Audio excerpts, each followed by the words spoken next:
സുഖമോ ദേവി സീരിയലിൻ്റെ ഏറ്റവും പുതിയ പ്രൊമോ റിവ്യൂയിലേക്ക് എല്ലാ കൂട്ടുകാർക്കും സ്വാഗതം.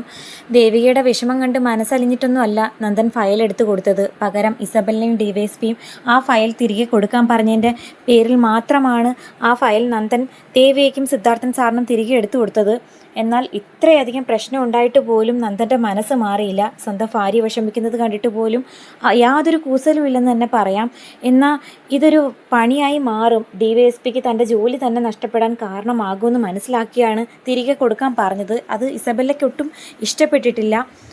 എല്ലാ കാര്യങ്ങളും മനസ്സിലാക്കിയ ദേവികയാണെങ്കിൽ ആ ഒടുക്കത്തെ തീരുമാനം എടുക്കുന്നുണ്ട്. അതായത് ഇനി നന്ദനോടൊപ്പം താമസിച്ചിട്ട് യാതൊരു കാര്യവുമില്ല. നന്ദൻ ഇത്രയധികം മാറിയിരിക്കുന്നു.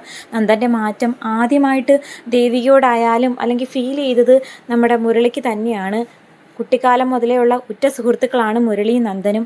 മുരളി അറിയാത്ത ഒരു രഹസ്യവും ഇന്ന് വരെ നന്ദൻ്റെ ജീവിതത്തിൽ ഉണ്ടായിട്ടില്ല. പക്ഷേ ഈ ഋഷിയുടെ കാര്യം മുതൽ എല്ലാ കാര്യങ്ങളും മുരളിയിൽ നിന്നും മറച്ചു വെക്കുവാണ് നന്ദൻ. പകരം കെവിന്, ഇസബല്ല എന്ന് പറയുന്ന കുറേ പുതിയ സൗഹൃദങ്ങൾ വന്നപ്പോൾ പഴയ സൗഹൃദത്തെ ഒഴിവാക്കി എന്ന് മാത്രമല്ല, ഒരു എം എൽ എയുടെ ഡ്രൈവറായിട്ട് മാത്രം നിന്നാൽ മതി, വീട്ടുകാര്യങ്ങളിൽ ഇടപെടേണ്ടെന്ന് ഒരു കുറ്റബോധവും ഇല്ലാതെ മുരളിയുടെ മുഖത്ത് നോക്കി നന്ദൻ വിളിച്ചു കൂവി പറഞ്ഞു. എന്നാൽ പണ്ട് ദേവികയെ വിവാഹം കഴിച്ച ആ സമയത്ത് മുരളി അനുഭവിച്ച പ്രയാസങ്ങൾ, ഗൗരിയെ പോലും നഷ്ടപ്പെടേണ്ട ആ ഒരു സാഹചര്യത്തിൽ പോലും നന്ദന് വേണ്ടിയിട്ട് എല്ലാം സഹിച്ച് കൂടെ നിന്നവനാണ് മുരളി. എന്നിട്ട് പോലും നന്ദൻ താലി കെട്ടിയ പെണ്ണാണ് ദേവിക, ഞാൻ താലി കെട്ടിയ പെണ്ണല്ല എന്നുള്ള സത്യം മറ്റുള്ളവരുടെ മുമ്പിൽ വിളിച്ചു പറയാം സാഹചര്യം ഉണ്ടായിട്ട് പോലും പറഞ്ഞില്ല. ഗൗരി നഷ്ടമാകുന്ന ആ സാഹചര്യത്തിൽ പോലും എല്ലാം സഹിച്ച് കൂടെ നിന്ന നന്ദൻ്റെ ഉറ്റ സുഹൃത്തിനെയാണ് നന്ദൻ ആദ്യമായിട്ട് വഞ്ചിച്ചത്. ശേഷം നമ്മുടെ ദേവികയോട് വിശ്വാസവഞ്ചന കാണിച്ചു. ദേവികയോട് സത്യം തുറന്നു പറയേണ്ട സ്ഥാനത്ത് എല്ലാം മറച്ചു വെച്ചുകൊണ്ട് തൻ്റെ സേഫ്റ്റി മാത്രം നോക്കി KK നായരുടെ പ്ലാന്റ് ഒപ്പിടിപ്പിച്ച് കൊടുപ്പിച്ചു. എന്നിട്ട് ഫയൽ മോഷ്ടിച്ച് ദേവികയെ വീണ്ടും പ്രതിസന്ധിയിലേക്കാക്കി.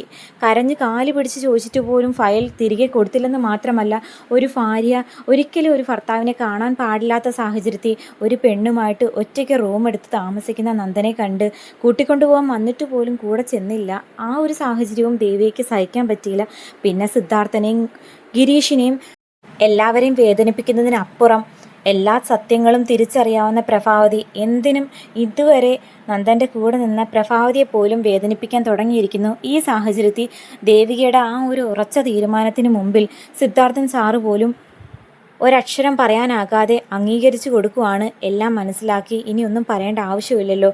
എന്തായാലും നന്ദൻ്റെ ജീവിതത്തിൽ ഇനി ഞാൻ തുടരുന്നതിൽ യാതൊരു അർത്ഥവുമില്ല. നന്ദൻ തന്നെ പല തവണ പറഞ്ഞു, ഞാൻ കൂടെ നിൽക്കുന്നത് അസ്വസ്ഥതയാണ്, മാനം കെടുത്തുന്നു എന്നൊക്കെ. എന്തായാലും ഇനി ആ നാണക്കേട് സഹിക്കേണ്ട. ഇസബല്ലെ താമസിക്കാനാണ് ഇപ്പം നന്ദൻ ഇഷ്ടമെന്നുള്ള കാര്യം എനിക്ക് മനസ്സിലായി. നമ്മൾ പിരിയുക നന്ദു, ഞാൻ ഈ നിമിഷം തന്നെ ചന്ദ്രോത്ത് വീട്ടിൽ നിന്ന് പടിയിറങ്ങുക എന്ന് പറഞ്ഞ് വിഷമത്തോടെ മുകളിലേക്ക് പോകുമ്പോഴത്തേക്കും നന്ദനാണെങ്കിൽ എന്ത് പറയണം എന്നറിയാൻ വയ്യാതെ പകച്ചു നിൽക്കുവാണ്.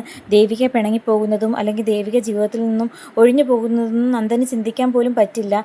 ഇസബല്ല പിന്നാലെ നടക്കുന്നു. ഇഷ്ടം സ്ഥാപിക്കാൻ വേണ്ടിയിട്ട് പല കാര്യങ്ങൾ പറയുകയും കാണിക്കുകയൊക്കെ ചെയ്യുന്നെങ്കിൽ പോലും നന്ദൻ അതൊന്നും വകവെക്കുന്നേ ഇല്ല.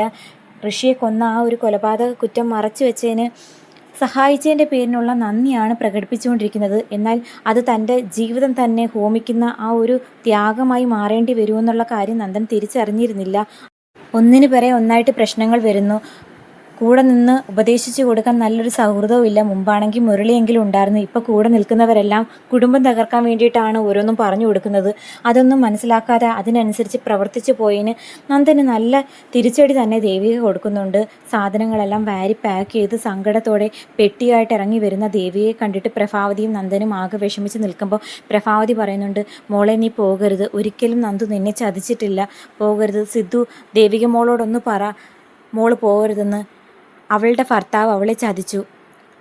കാണാൻ പാടില്ലാത്ത സാഹചര്യത്തിൽ ഹോട്ടൽ റൂമിൽ മറ്റൊരു പെൺകുട്ടിയായി കണ്ട അവൾ പിന്നെ ഈ ഒരു തീരുമാനം എടുക്കാതെ മറ്റെന്ത് തീരുമാനം എടുക്കാനാ എന്ന് ചോദിക്കുമ്പോഴത്തേക്കും പ്രഭാവതിക്ക് ഉത്തരമില്ല. അതുപോലെ നന്ദനും. അതിനിടയ്ക്ക് നമ്മുടെ ദേവികയാണെങ്കിൽ മുരളിയെ വിളിച്ച് വീട്ടിലേക്ക് വരുത്തുന്നുണ്ട്. കാരണം MLAയുടെ പേഴ്സണൽ ഡ്രൈവർ മാത്രമല്ല, ദേവിക വിവാഹം കഴിച്ച് വന്ന ആ കാലം മുതൽ തൻ്റെ സുഖവും ദുഃഖവും എല്ലാം അറിയാവുന്ന നല്ലൊരു സഹോദരൻ കൂടിയാണ് മുരളി. അപ്പം മുരളിയോട് പറയുന്നുണ്ട്, ചന്ദ്രോത്ത വീട്ടിലെ ജീവിതം ഞാൻ അവസാനിപ്പിക്കുക, സാധനങ്ങളെടുത്ത് ഞാൻ എൻ്റെ വീട്ടിലേക്ക് പോകുക, മുരളിയേട്ടൻ വീട്ടിലേക്ക് ഇപ്പം തന്നെ വരണം വണ്ടിയായിട്ട് എന്ന് പറയുമ്പം മുരളി ഞെട്ടുന്നുണ്ട്.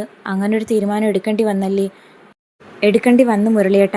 ഞാൻ കാരണം നന്ദൻ ഇനി ഒരു പ്രയാസം ഉണ്ടാകാൻ പാടില്ല. ഈ നിമിഷം മുതൽ നന്ദുവിന് ഇഷ്ടമുള്ള രൂപത്തിൽ ജീവിച്ചോട്ടെ ഇടയ്ക്ക് ഒരു അധികപ്പറ്റായിട്ട് ഞാൻ കൂടെ കാണില്ല എന്ന് പറയുമ്പോഴത്തേക്കും മുരളിയും നല്ല സങ്കടത്തോടെ അത് കേട്ട് നിൽക്കുന്നുണ്ട്. ശേഷം വണ്ടി എടുത്തുകൊണ്ട് മുരളിയാണെങ്കിൽ വീട്ടിലേക്ക് വരുന്ന സമയത്ത് തന്നെ ദേവിക ബാഗും എല്ലാം പാക്ക് ചെയ്ത് താഴേക്ക് വന്ന് റെഡിയായി നിൽക്കുവാണ്. അപ്പം ദേവികയോട് നന്ദൻ പറയുന്നുണ്ട്, തെറ്റിദ്ധാരണയുടെ പുറത്ത് ചുമ്മാ മണ്ടത്തരമൊന്നും കാണിക്കരുത്. നീ വിചാരിക്കുന്നത് പോലെ ഞാനും ഇസബെല്ലയും തമ്മിൽ യാതൊരു അവിഹിത ബന്ധവും ഇല്ല. ഞങ്ങൾ ജസ്റ്റ് ഫ്രണ്ട്സ് മാത്രമാണ്. ബിസിനസ്സിൻ്റെ കാര്യവുമായി ബന്ധപ്പെട്ട ആ ഹോട്ടൽ റൂം എടുത്തത് എന്നൊക്കെ പറയുമ്പോൾ നന്ദു ഇനി കള്ളമൊന്നും പറഞ്ഞ് ന്യായീകരിക്കാൻ നോക്കണ്ട. എല്ലാ കാര്യങ്ങളും കുറച്ച് നാളായിട്ട് എനിക്ക് ബോധ്യമായതാ. ഇനി പ്രത്യേകിച്ചൊന്നും പറയേണ്ട ആവശ്യമില്ലെന്ന് ദേവിക തറപ്പിച്ച് പറയുന്നു. എൻ്റെ തീരുമാനത്തിൽ യാതൊരു മാറ്റം ഉണ്ടാകില്ലെന്ന് പറയുന്നത് കേട്ടിട്ട് നന്ദൻ ആകെ സങ്കടപ്പെട്ട് നിൽക്കുന്നു. ഈ സാഹചര്യത്തിലെങ്കിലും നടന്ന കാര്യങ്ങൾ ഒന്നീ പ്രഭാവതി അല്ലെങ്കിൽ നന്ദനോ തുറന്നു പറയുമെന്ന് പ്രതീക്ഷിക്കാം.